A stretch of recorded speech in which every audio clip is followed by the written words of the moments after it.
Mi nombre es Jennifer Ayes, tengo 32 años.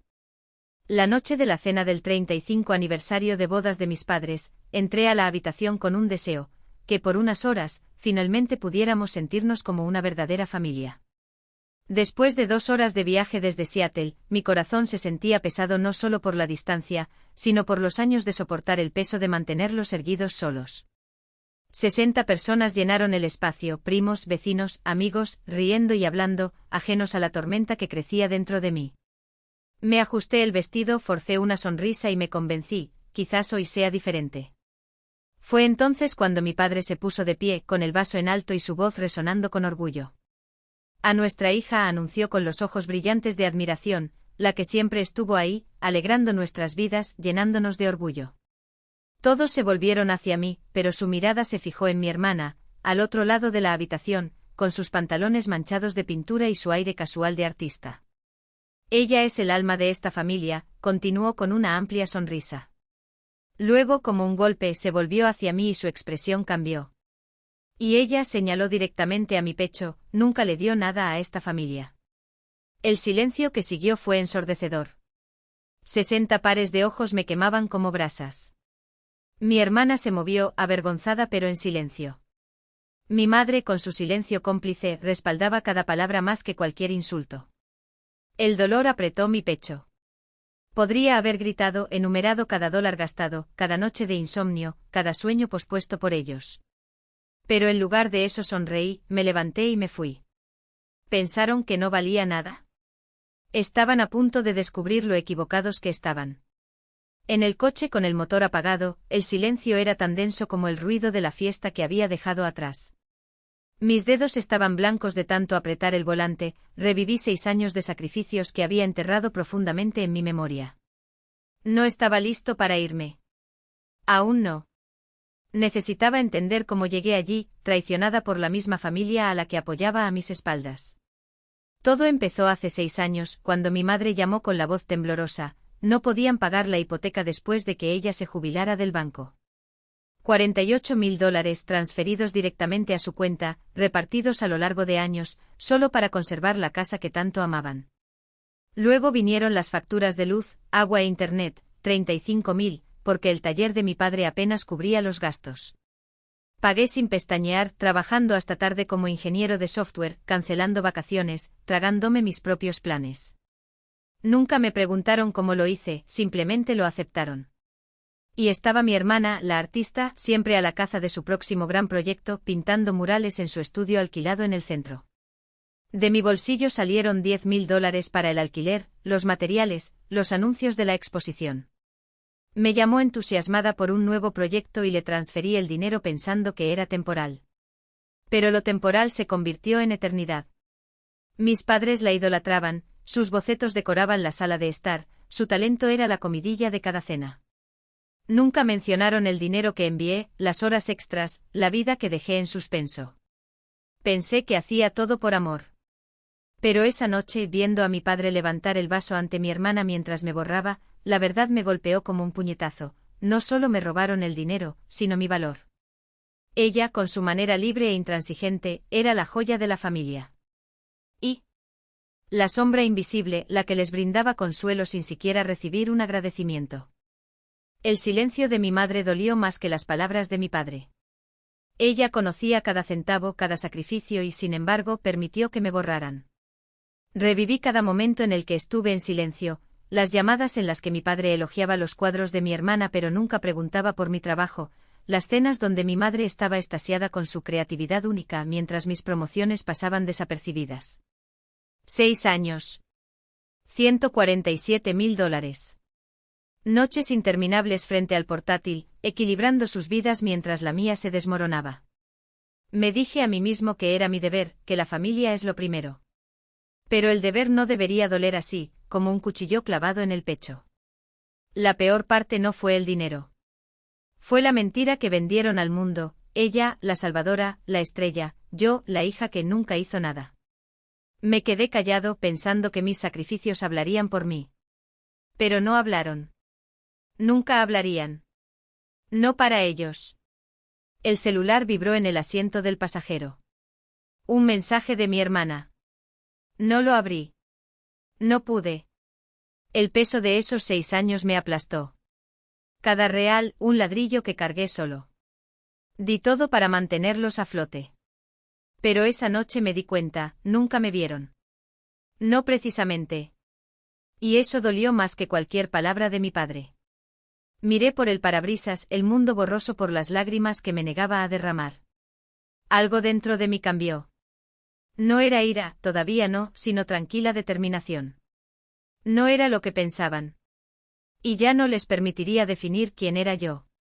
2 horas más tarde, llegué a casa en Seattle y me temblaban las manos cuando abrí la puerta.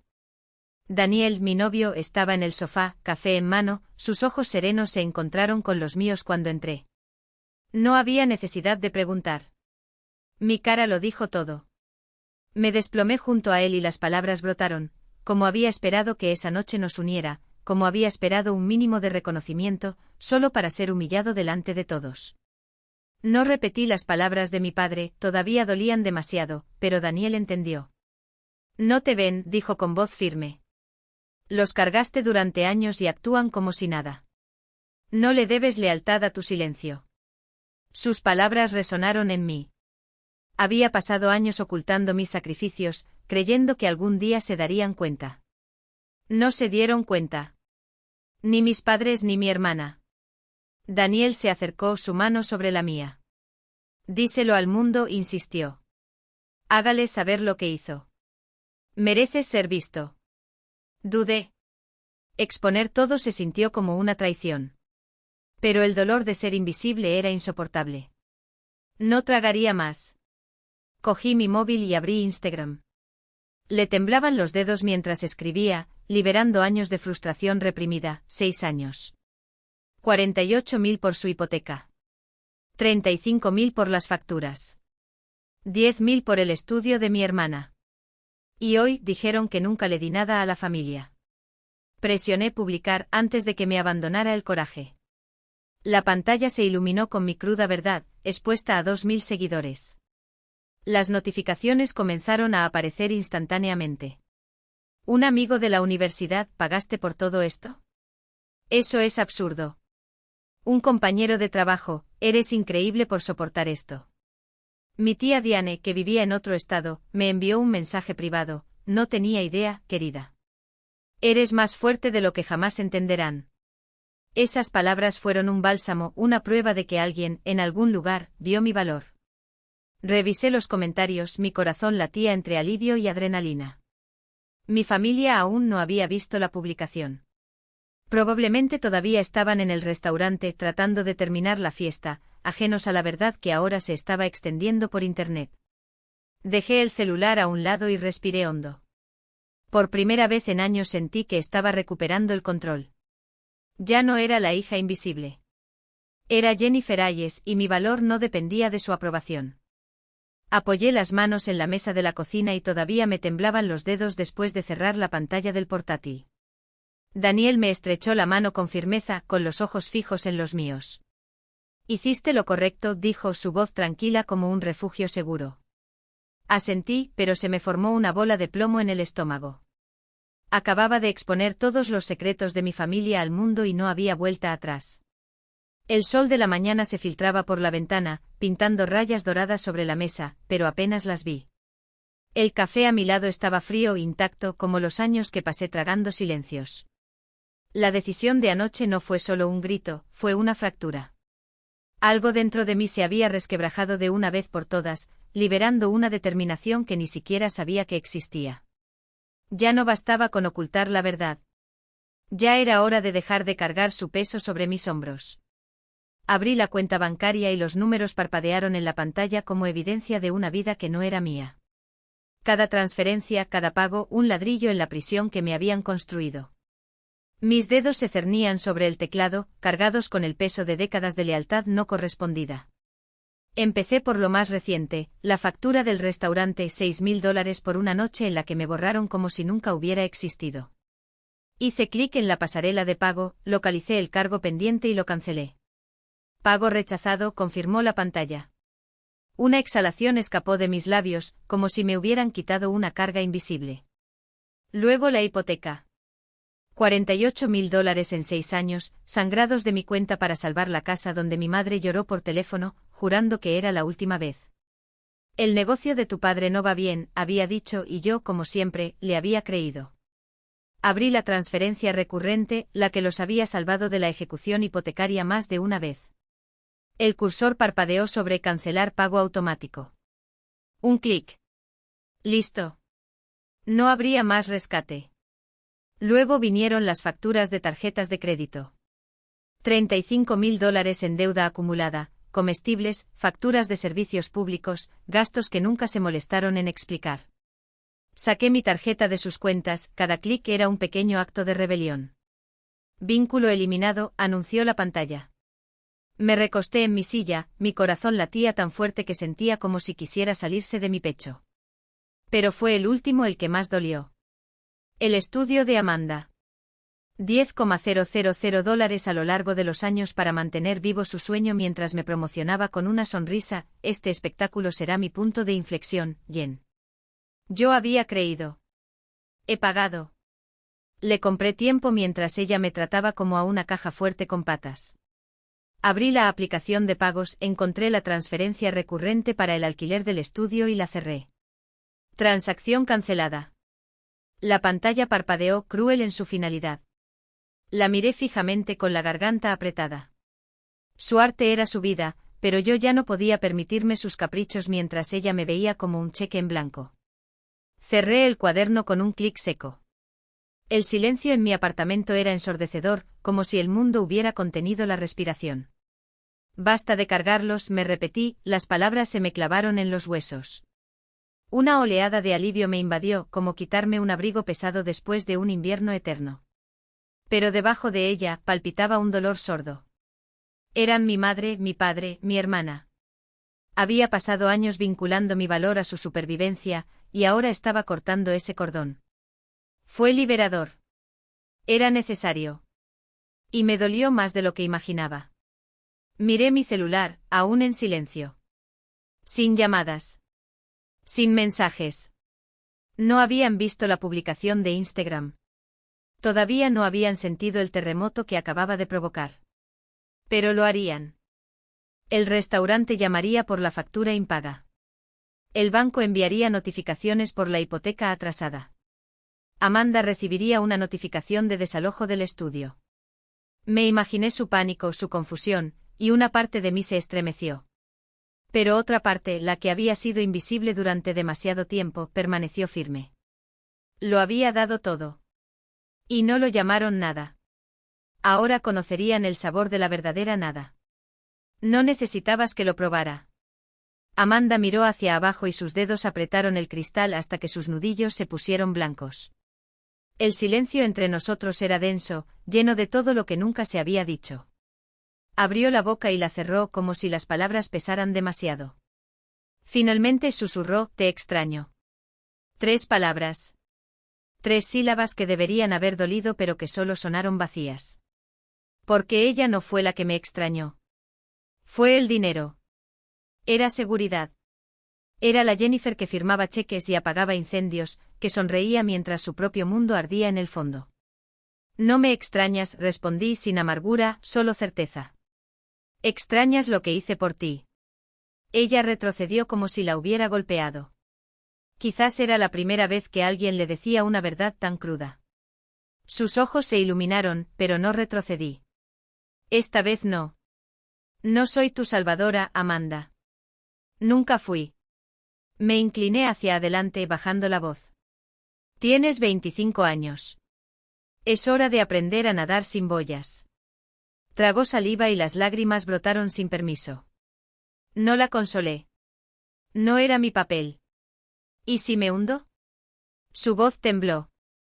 Sonreí no con crueldad, pero sí con una tristeza que finalmente tuvo espacio para respirar. Entonces aprendes a flotar. Me levanté y arrojé un billete sobre la mesa, suficiente para su café, no para sus deudas. Mientras caminaba hacia la salida, sentí su mirada ardiendo en mi espalda. No miré atrás. Afuera, el aire frío de Seattle me golpeó la cara y borró los últimos rastros de duda. No hubo culpa. No hubo miedo. Solo había una certeza cristalina: había elegido salvarme. Y por una vez eso fue suficiente. Siempre fuiste fuerte. Pero ya no puedes cargarme. Amanda me miró, sus ojos brillaban con una mezcla de incomprensión y rendición. Ella asintió lentamente como si el peso de esas palabras la estuvieran empujando hacia abajo. Se puso de pie con los hombros encorvados bajo el peso de una verdad que ella misma ya no podía ignorar. La vi alejarse, la luz amarilla de la cafetería recortada contra la puerta de cristal. No fue arrepentimiento lo que sentí, fue el dolor limpio de dejar ir algo a lo que una vez pensé que era mi deber aferrarme. Pasaron los meses y el silencio entre mi familia y yo se convirtió en una presencia tangible, como un mueble viejo que ya nadie toca, pero que ocupa espacio en la sala. Dejé de revisar mi teléfono celular anticipando mensajes de ellos. Dejé de preguntarme si esta vez sería diferente. Mi vida en Seattle continuó, marcada por el ritmo constante del trabajo y las noches tranquilas con Daniel, una vida diaria que por primera vez me pertenecía solo a mí. Pero me llegaron ecos del pasado, susurrados por conocidos mutuos. Mis padres y mi hermana vivían las consecuencias de una realidad que yo, durante años, había amortiguado con mi dinero, mi tiempo, mi energía. Y no era bonito de ver. La casa de mi infancia, la que había mantenido a flote con $48,000 durante 6 años de sacrificio, ahora tenía un cartel de "se vende" pegado en el descuidado césped. La pintura descascarada del porche, donde había pasado veranos enteros descalzo, contrastaba con el frío cartel del corredor. No pudieron pagar la hipoteca sin mi ayuda, y las advertencias del banco que antes ignoraban se convirtieron en acción. Ahora vivían en un pequeño apartamento en Renton, un monótono suburbio al sur de Seattle. Cambiaron 3 dormitorios por una única y estrecha habitación, donde los muebles viejos, los que me sabía de memoria, debían estar apretujados como piezas de un rompecabezas sin resolver. Mi madre reordenando sus cosas en espacios que no las cabían. Mi padre mirando por la ventana a un estacionamiento en lugar del jardín que él mismo había plantado. Amanda, por su parte, había abandonado las pinceladas. La hermana a la que había dado $10,000 para montar un estudio de arte ahora llevaba un delantal verde, humeaba leche y recibía pedidos por un salario mínimo. Una amiga en común me dijo que sus lienzos, esas explosiones de color que ella juraba que eran su vocación, estaban apilados en una unidad de almacenamiento, cubiertos de polvo. Había intentado arreglárselas con trabajos independientes y ocasionales, pero el mundo del arte no espera a nadie. Y cuando dejas de pelear, él sigue adelante sin ti. No sentí ningún triunfo al enterarme de esto. Solo una tristeza silenciosa, como el eco de una canción que ya no suena. Nadie en mi familia intentó buscarme después de ese día en la cafetería. Los mensajes se hicieron más escasos, las llamadas cesaron. Había trazado mi línea en la arena y finalmente la respetaron. En lugar de desperdiciar energía en lo que ya no se podía cambiar, invertí en mí mismo. En el trabajo tomé la iniciativa en un proyecto ambicioso, guiando a mi equipo a través de noches de código y presentaciones que valían más que cualquier aplauso de su parte. Mi sueldo, antes diluido en cuentas ajenas, ahora financia mis planes, ahorros para mi propia casa, viajes de fin de semana con Daniel, cenas sin sombra de deuda pendiente. Los sábados nos calzábamos las botas y caminábamos por los senderos de Discovery Park, mientras el sonido de las olas de Puget Sound seguía nuestros pasos. Uno de esos días, sentado en un banco de madera frente al agua, Daniel me tomó de la mano. «Estás construyendo algo real», dijo con los ojos fijos en el horizonte. «No para ellos. Para ti». Esas palabras cayeron sobre mí como un ancla, firme y necesaria. El alejamiento de mi familia no había sido fácil, pero sí imprescindible. Durante años había medido mi valor por lo que podía dar. Ahora aprendí a medirlo por lo que elegí ser. No sabía si mis padres o Amanda alguna vez lo entenderían. Pero ese ya no era mi problema. Estaban encontrando su camino, tal como yo había encontrado el mío. Ha pasado 1 año desde aquella noche que lo cambió todo. Y allí estaba yo en medio de un pequeño jardín en Seattle, rodeada de luces parpadeantes y el suave murmullo de una noche de verano. Daniel y yo nos casamos no en un pomposo salón de baile, sino en un espacio íntimo, rodeados de 20 personas que eligieron estar allí. El aire llevaba el aroma de lavanda y hierba fresca, y mi sencillo y fluido vestido blanco bailaba con la brisa mientras lo miraba. Su sonrisa constante acogedora me recordó por qué había elegido esa vida, ese momento, ese hombre. Mis padres y mi hermana no estaban presentes. Yo no los invité. No hemos intercambiado una palabra en meses. Su ausencia no fue un castigo, sino una elección, la misma que me había permitido respirar. A través de comentarios sueltos, aprendí que todavía estaban luchando por adaptarse. Vivían con menos, trabajaban más. Pero no dejé que esos pensamientos se apoderaran de mí. Ese día fue mío. La ceremonia fue breve, pero cada palabra tenía peso. Prometimos, bajo un arco de flores silvestres, construir una vida juntos, no por obligación ni por culpa, sino por nosotros. Cuando nuestras manos se unieron sentí el peso de una promesa cumplida, un futuro que había logrado. Mientras bailábamos al son de una canción acústica, las luces parpadeaban sobre nosotros y una ligereza desconocida me invadió. Mi carrera como ingeniero de software me había dado estabilidad, una promoción reciente, seguridad. Los $147.000 que en 6 años había invertido en las necesidades de otras personas ahora alimentaban mis sueños, una casa, un viaje, tal vez algún día, una familia que naciera del amor, no de la deuda. Pensé por un momento en mis padres en su estrecho apartamento de Retton. En Amanda, detrás de un mostrador, sirviendo cafés en lugar de pintar cuadros. Sus elecciones los llevaron allí. El mío me trajo aquí. No los odié. Pero tampoco les debía nada.